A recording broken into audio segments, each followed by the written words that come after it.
session.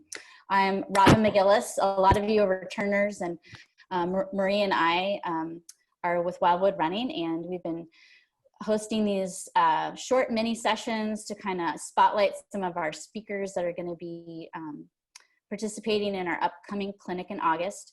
For today's session, I have a short poll that I'm going to go ahead and launch right now.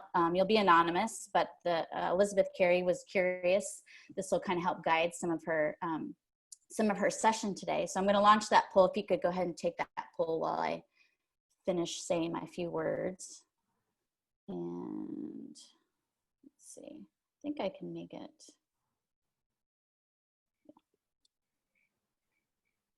So go ahead and vote. There we go. So for today, we're partners in Wildwood, and I've been a coach at Central Catholic for about 8 years now, and Marie Markham has been at Lincoln High School for a few years, both of us lifelong runners. And our vision of Wildwood was to create a place where coaches could come together and learn more information about supporting the whole female athlete. We just felt like there was a place for this type of clinic in all the clinics that we've gone to that focuses more specifically on the female athlete. We have a larger clinic, like I mentioned, planned for August 7th and 8th. We'll be sending out some updates soon, so look for that probably the beginning of next week with regard to delivery of that clinic. We'd hoped to go in person, but we are going to be probably making some modifications, and we will share that information. I'm going to go ahead and I'm going to share. Can you see these results, Elizabeth? Mm-hmm. Or no? You can. Yeah. Okay, great. Okay. So look for more information the beginning of next week as far as our August 7th and 8th clinic. You can go to our website for more information, and you can also follow us on our Instagram page. I think Marie is going to put that in the chat. So please follow us because we regularly put updates, information about new speakers that have been added in those two places. And we also have a Facebook page now that you can follow us on. So again, the goal of these sessions is really just to introduce you to our awesome speakers and give some information that we can start using now. We've got the time, so we thought let's get started a little early ahead of our clinic because our speakers have so much great information to share. At the end of Elizabeth's talk today, we'll be taking some questions, and we just ask that you put those into the chat, and then I'll be throwing those out to Elizabeth so she can get as many of your questions answered as possible. I think that's it. So Marie is going to go ahead and introduce our speaker today. Yes, I'm really excited to introduce Elizabeth Carey today. I have been a huge fan of hers since I was first introduced to her actually through her writing. A couple years ago, I started coaching, as some of you know, and I'm really into finding knowledgeable and relevant articles for myself as a coach, but also for my female athletes. And early on, I discovered a wonderful piece by Elizabeth written in the New York Times. And I quickly realized she was someone that I wanted to get to know. And I remember talking to some of our other coaches about this Elizabeth Carey, and they were like, oh yeah, I know her. You don't know her? And so at that moment, I decided to start emailing her. So I reached out to her and realized that she went to Cleveland High School, which is in the same district as the high school I coach at and the high school I went to. And so that was a really cool connection. Elizabeth started running as a freshman in high school, kind of a funny story. I think it was her and a friend decided, like, let's just try some new things. So come spring time, she decided to try track. And she's been hooked with running ever since. Went to Princeton, ran at Princeton, and now lives in Seattle. And not only is she a runner, but she's also a coach and a writer as well. As important as all of those things are, writing is where I think she really leaves her mark. She's been able to dive into really critical topics around female runners, providing knowledge and insight, suggestions and content around so many different topics. I think Robin's going to link her webpage as well, because there's so many gems that you will find in there. when Robin and I started Wildwood running, she was one of the first people we were like, we need to get her to be a speaker. And we were like, but what is she going to talk about? There's so many things that she could talk about. How are we going to narrow this down? So we're really excited to have her on this journey with us. She definitely was like, absolutely, I'm here. I want to support this cause, which I think is her authenticity is really important. She's also in the process of publishing a book in the next month or so that I'm going to have her share a little bit about it, but it's called Girls Running, that she's writing with Melody Fairchild. And I'll have her speak to that because I think it's important to hear it from the writer. But today I'm so excited. Elizabeth, with just this limited time that she has, she's going to provide a refresher on the menstrual cycle, a breakdown of physiological symptoms in each phase, plus some actionable tips that coaches can empower their athletes to train and race stronger and smarter with their bodies and not against them. So I think this is so exciting for me because this is the area I want to grow the most in as a coach. So Elizabeth, we are happy to have you here. Could you share a little bit about your book first before you kind of launch in? Yeah, definitely. Thanks so much for having me. Honored to be here. Here is a sneak peek. It's an advanced reader copy, so I won't let you look too close. But this is co-authored by Melody Fairchild, and this is a toolkit and a guide and a resource. It's inspired by Melody's journey. She's a phenomenal runner, phenomenal coach and woman, and she and I started talking about this book about a long time ago. And so it has everything that young athletes need to strive, thrive, and run their best. So we talk about nutrition, we talk about periods, we talk about puberty, we talk about mental skills training. It's a handbook, really. And it's going to be out on August 11th. And I think we have a little special news about it that we'll share later. But yes, thanks so much. So I'm really honored to be here today. One note, I would be remiss if my college coach found out I actually went to Columbia, not Princeton, but very, very close. Tigers, Lions, same diff. It's okay. I'm wearing baby blue today. That's how you can tell. It's a bad mess up. I'm sorry about that. They're just fierce rivals to the Yeah, I know, right? That's why it's a bad mess up. No worries. But I wanted to take a minute to extend my gratitude to you all for being here because there's a lot going on in the world right now.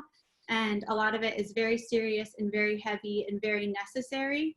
And it's probably feeling more or less acute depending on where you live and what your situation is. But I think as a sport and as coaches and as friends of people in the sport, we really need to start doing some work addressing racial inequality because we know that it affects Black, Indigenous, and people of color in ways that I, as a white woman, can't even imagine, but need to educate myself on and do more work. So I just wanted to draw attention to that because, especially in the world of track and field, I think we could do a better job. Same with cross country. So today I'm going to share my screen and share the presentation with you.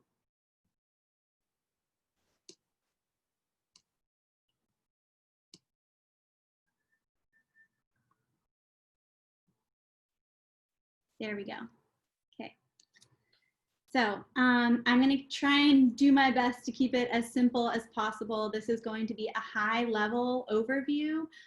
Know that if you want to get granular with this information, you can.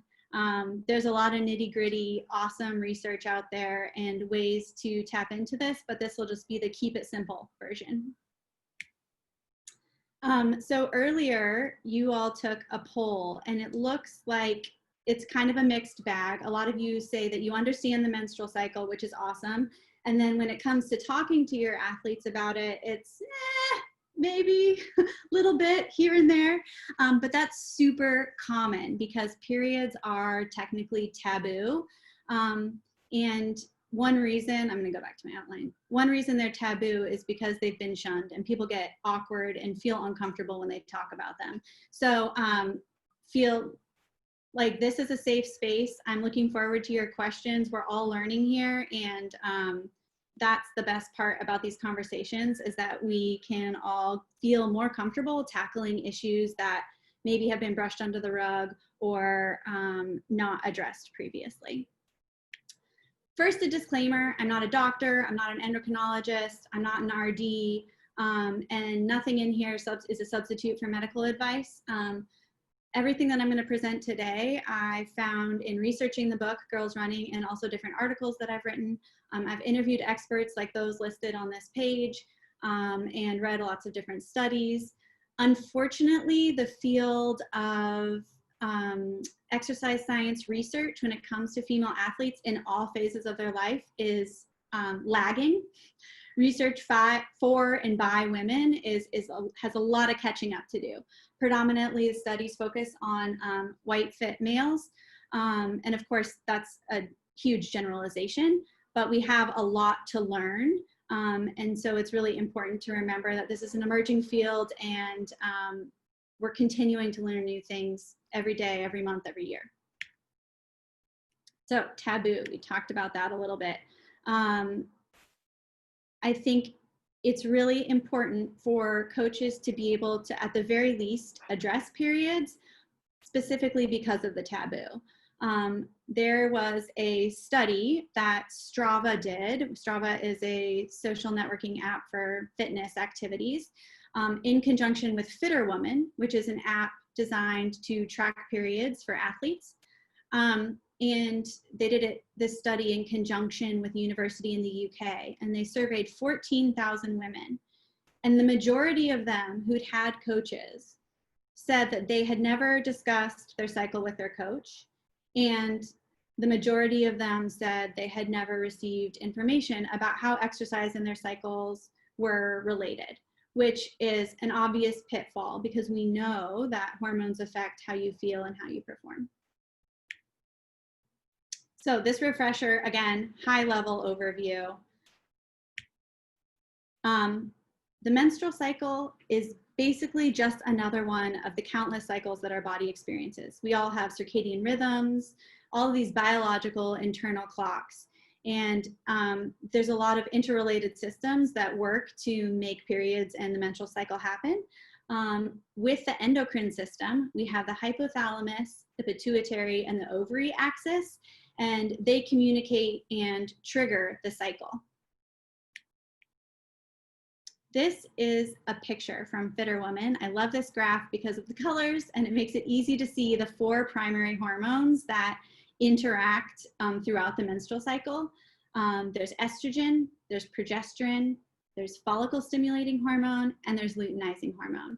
And so this picture shows how those hormones fluctuate throughout the, on average, month-long cycle that starts with a period, which is the bleeding portion, usually lasts a couple to 7 days, which is day 1 of the cycle. When doctors are talking about the cycle, they split it into 2 halves. The first half is the follicular phase, and you can think first follicular, also fast, which we'll talk more about in a minute. And then the second half is the luteal phase. Last is a good tip to remember that. Well, for the purposes of this presentation, I'll use this graph, which shows that a cycle is about 28 days. But again, that's on average. One thing to keep in mind is that for athletes who have gotten periods or haven't gotten their periods by about age 16, there are some very important health implications that a missing period can signal or flag. And so it's important to know that a missing period can be caused by pregnancy, which is something they need to see a doctor about, stress, which can be caused by just life stress or stress from exercise. Maybe they've had a drastic increase in training, also medication, illness, and a big factor for young runners is energy imbalance. And that's related to a syndrome called relative energy deficiency in sports, which can cause hypothalamic amenorrhea, which stops a period. For all of these reasons and any other severe symptoms, again, an athlete should see a healthcare provider who is well-versed in these issues and can address like an underlying medical condition. So let's talk about the breakdown of cycles. And I think the most important thing here is that every body is different. And so I'm going to list, like you'll see this first slide, there's a bunch of different physiological notes and different interventions that you could potentially try.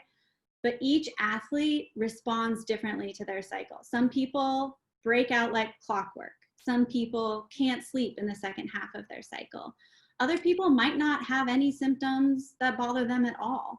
So that is necessarily the solution for coaches, and it's also a problem because you have a team and some of you have really big rosters, and it can be hard to kind of manage that. But that's just another note to remember that, you know, everybody is different. So what we're going to talk about here is based on research, but may or may not be an issue for your athletes. So the first phase that we're going to talk about is the period itself, and that's the bleed. And that is caused by prostaglandins, which can cause an inflammatory response. They can affect your immune system. You might notice some other factors like blood pressure increase. And the symptoms that this can cause includes cramping, bloating, and digestive issues, which are no fun, but can vary in severity. And there's a couple nutritional interventions listed down below, like eating easy to digest food, making sure you're getting B vitamins, replenishing any lost electrolytes, staying hydrated, seeing if there's any foods that have anti-inflammatory properties that you can consume. And basically, that's really important because throughout this whole cycle, you can support your body by the fuel that you're giving it. And that's why it's really, really important, especially for young female athletes, to get enough fuel and get a range of macronutrients, the 3 macronutrients, fat, protein, and carbohydrates, and then a ton of micronutrients. Especially during the period phase, you might have higher mineral losses, so you want to get iron, magnesium, and zinc from your food. So that's just a note. But the best thing about periods is that this time is a great time to PR. This is the phase where you have the lowest hormone concentration, and that means you have better carb metabolism, potentially faster recovery times, your heat tolerance is good. And so there's no reason, unless of course they have really severe symptoms, that an athlete can't perform and perform well on their period. And that's something that Stacy Sims, who wrote Roar, hits home time and time again. And I've interviewed her multiple times, but that's like her most exciting punchline, and I think the biggest takeaway from periods. The second phase is after the period, still in the follicular phase. And this is when estrogen peaks. And you might notice some basically feeling better for the athletes. You might notice their mood is improved. You might notice they have a little bit more energy.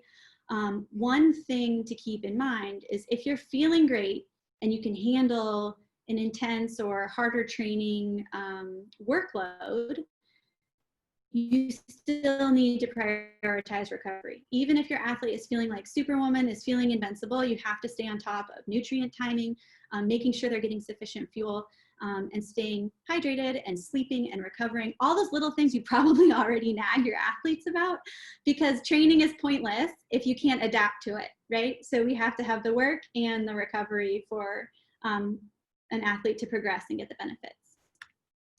So in the middle, somewhere in the middle of the menstrual cycle, you see the ovulatory phase. And a couple days or like leading up to this, you'll actually have female athletes' testosterone peak, and you'll see follicular stimulating, the follicle stimulating hormone and luteinizing hormone spike as well. And this causes an egg to be released. Some people feel great for this day or so, and some people might have some pain, but again, it's pretty fleeting. Now into this phase, we're in the luteal half of the cycle.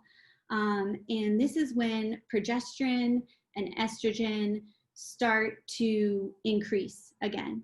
And during this time, you might have a increase in body temperature and a harder time with thermal regulation.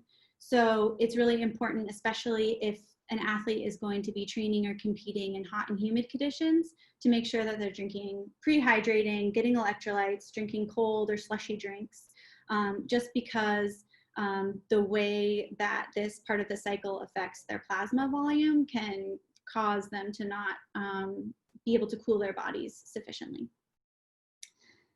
This is another time where people that have insomnia might get some of that.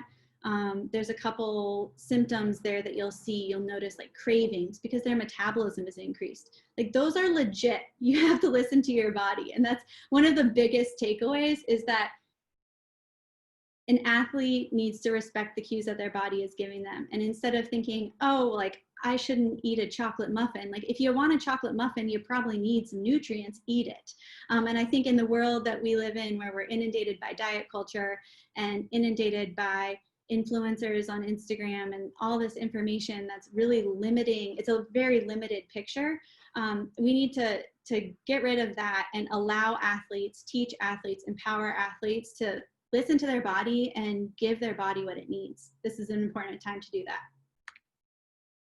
This last phase is the last half of the luteal phase, and it's the premenstrual phase. It is before the period arrives. And this is when progesterone and estrogen start to fall, and that can trigger an inflammatory response.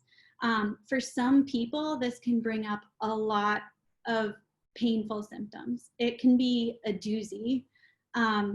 This includes cramps, sore breasts, diarrhea, headaches, tiredness, low energy, poor sleep.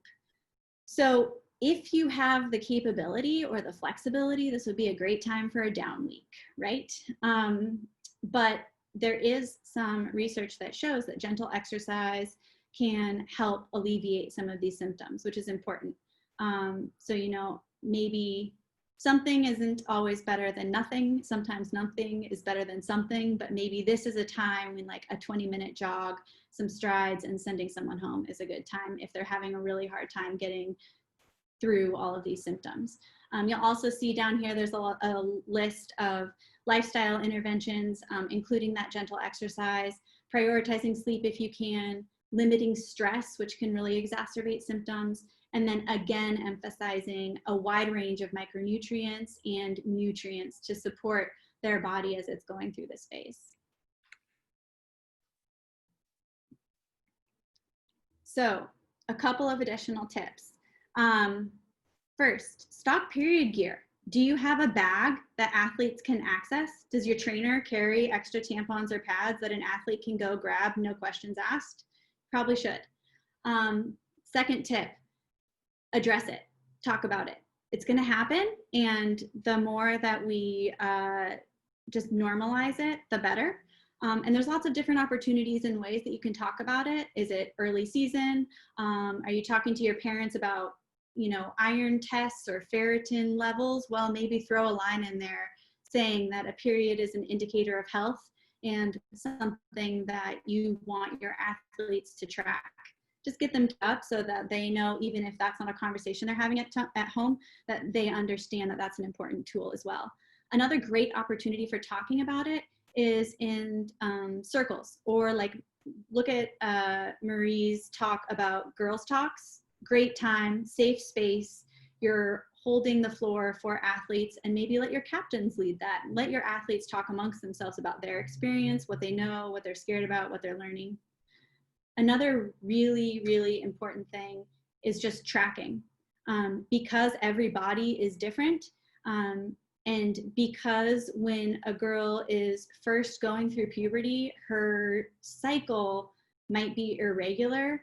After a year or two, she should, if she's healthy, be able to start to see some rhythms or patterns to determine her baseline and experiment with, like, oh, maybe, like, you know, having some carbs during that long session made me feel better, or not.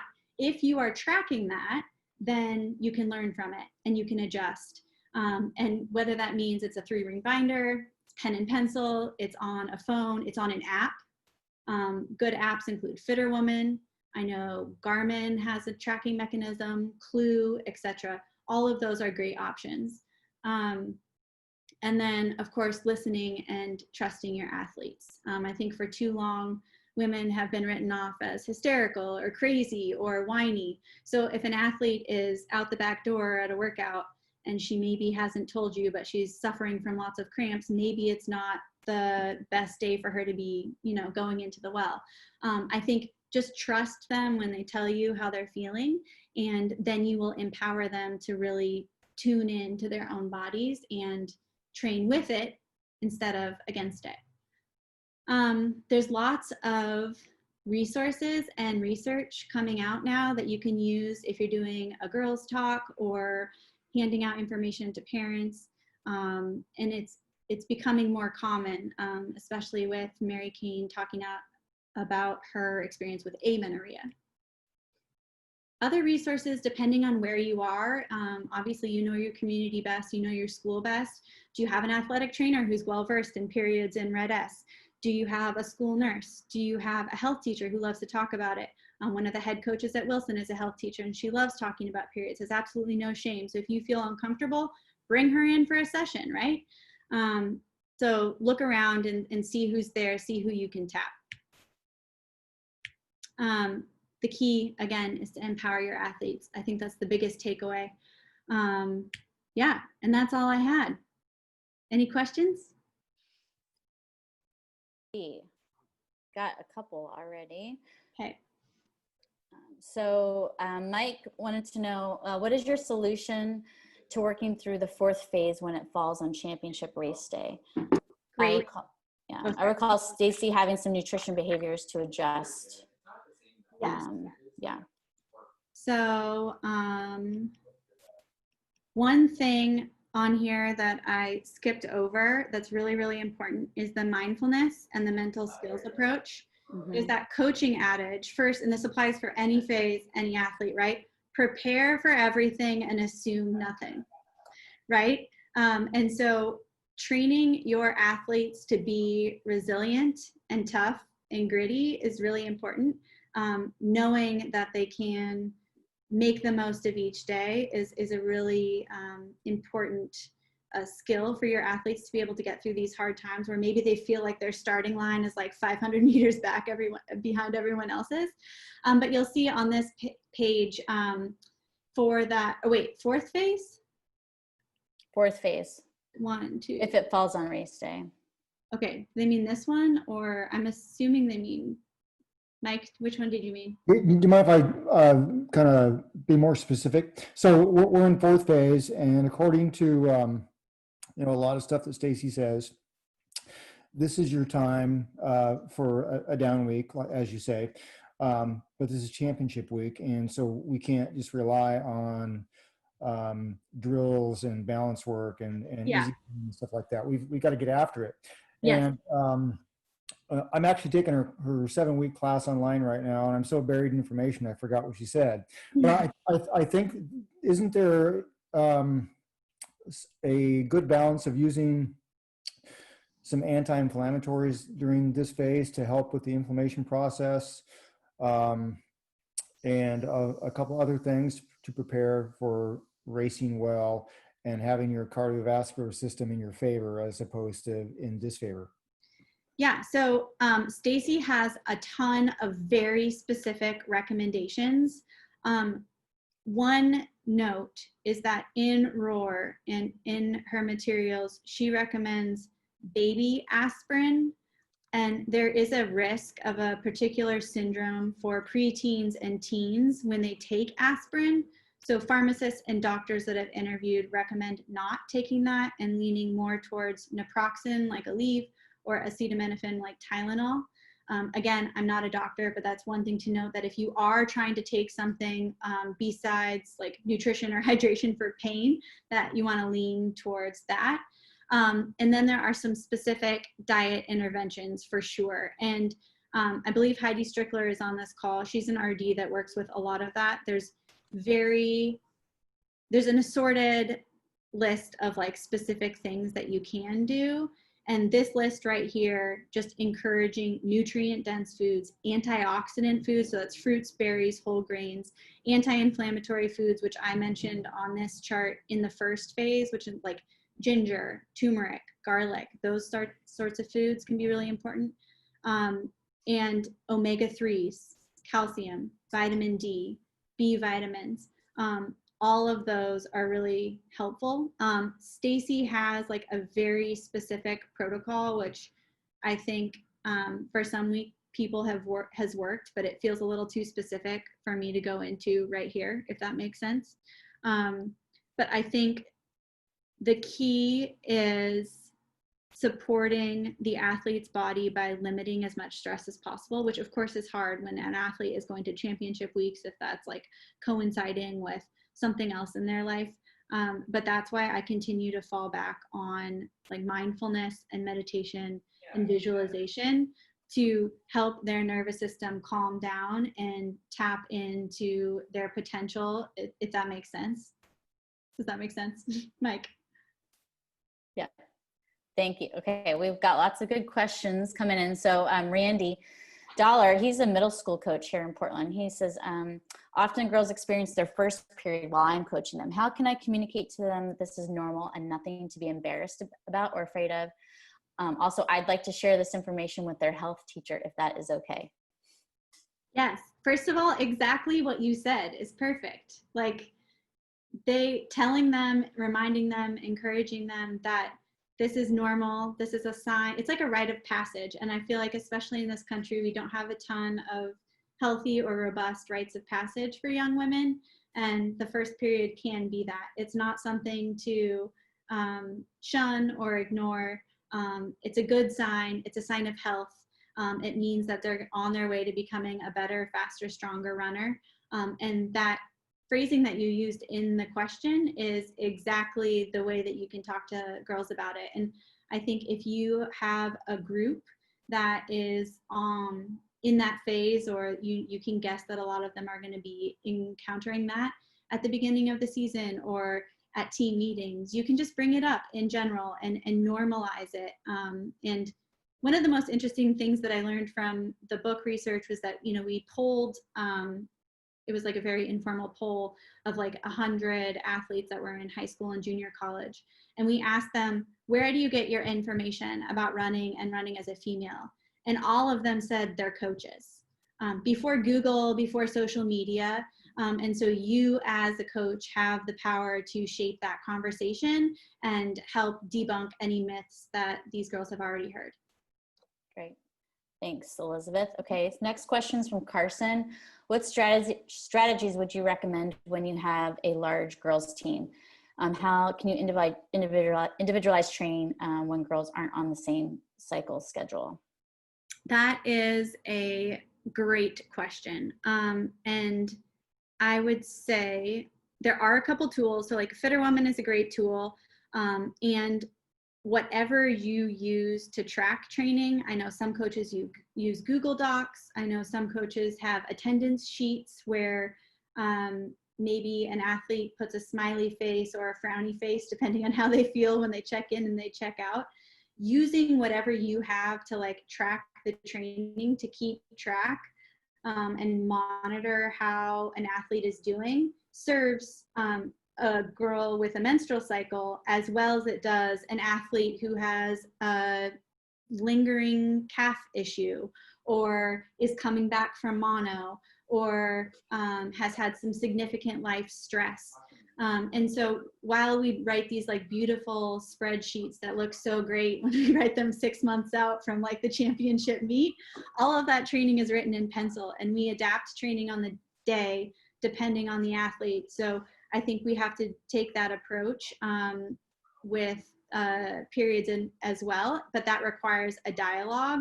And that's maybe like Susie saying like, I'm doubled over because I have cramps. I feel horrible. What can I do, coach? And then you give her a good piece of information to take care of herself that day, which can be hard because it requires one-on-one interactions. On a bigger level, Fitter Woman, the app, has like a coaching platform as well, but that's more virtual, and they've seen success with that at elite and professional levels with the US World Cup Championship team. The women have been using that. So there are some more tools coming out that will make it easier for coaches. But right now, I think you treat the period the same way you do any other factor. If Betty looks really tired, you pull her aside and ask her what's up, and then you adjust from there. Great, that's good. Jessica from Texas asks, do you find that endurance sport females struggle more than non-endurance, like distance runners versus field event sprinters? Why do you think that is?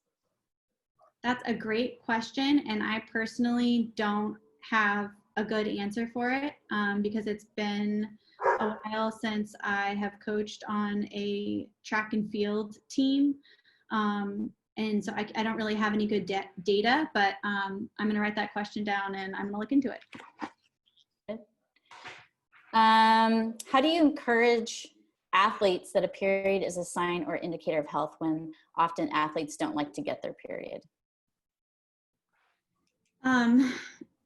That's a great question. Just because something is common, like just because female distance runners might hear that other female distance runners don't get their periods, doesn't mean that it's healthy. Lauren Fleshman wrote a fabulous piece to her younger self in Mile Split, and she really lays out this narrative that zooms out and looks at the healthy development of athletes. And I think having conversations around pieces like that helps change the narrative in athletes' minds. And also just continually educating that this is an indicator of health, that periods are important for more than just reproduction. They're important for building your bones. They're important for development. They're important for performance. Making sure that they're not viewed as just a pain or a curse. And there's some good dialogue going in the chat, which is great. I'm going down the next question. It looks like Angelina had some good comments in there, but question from Kelly regarding phase 4 and potential down weeks. Is the goal of that just to help the athlete feel better, or are we worried about the negative side effects that will continue past that phase as a result of continuing as usual through the phase? Oh, that's a great question. I think the main point there is, what's the quality of training that you're going to get out of your athlete? I haven't read anything about, doing too much during that phase, but the question is, what's the quality of the work that you're going to do? And depending on where you are in your season, what's the purpose of the workout that you have slated? What's the purpose of that day in the schedule? And understanding that we have to accommodate for all sorts of stress in athletes' lives to get the most out of them, to help them reach their potential. The point of having a down week there, I think, is to just limit stress in general. And my philosophy is that I'd rather have an athlete 1% undertrained and on the line and rearing ready, happy to go, as opposed to overtrained or stressed out and not progressing forward. Yeah, I think that's great. We have a couple of questions that we did get over Instagram, but we've had some good chat already, and I don't want to, we were going to maybe talk about the book piece too. So do you want to touch on that before, or do you want one more question from Instagram? Let's do one more question. Okay. Let's see. Is it appropriate to talk about periods if I'm a male coach? Yes. I know that it can feel awkward. And of course you want to make sure that you are creating a safe and supportive and welcoming environment for your athletes. And so if you're feeling uncomfortable or awkward about it, often that can be conveyed to your athletes. So think about the best way to create a healthy, safe space for your athletes to talk about these things. And if you don't know how to start that conversation, that's where it's great to bring in the health teacher or the school nurse or someone else. But also just including it in your early season materials and communication, just like I've mentioned a couple times, alongside like iron levels, sleep, nutrition. It's just another thing on the list, the long list of the little things that coaches continually ask their athletes to take care of. Okay, that's great. And one person asked, so the recording will be available on our website, and then will we also get the slides, the deck that you presented, and we'll post that as well. A few folks had asked that question.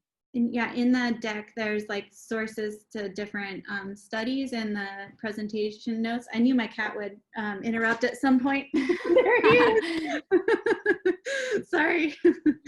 I was waiting for that.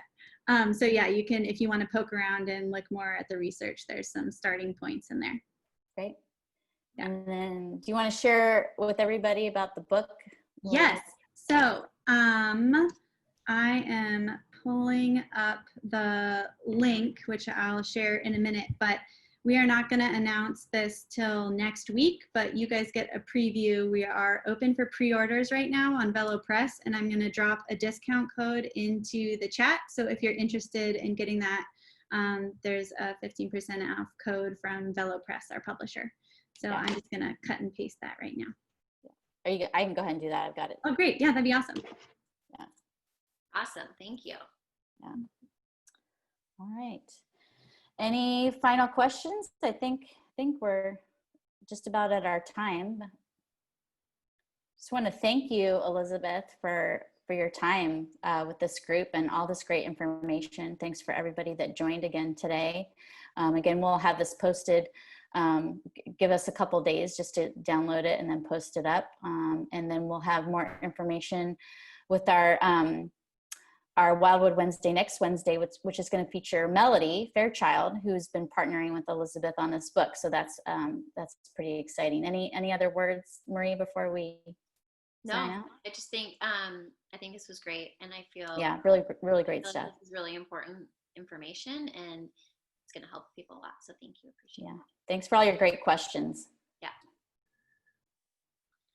All right, have a great day, everybody. See you next week. Thanks, y'all. Mm-hmm.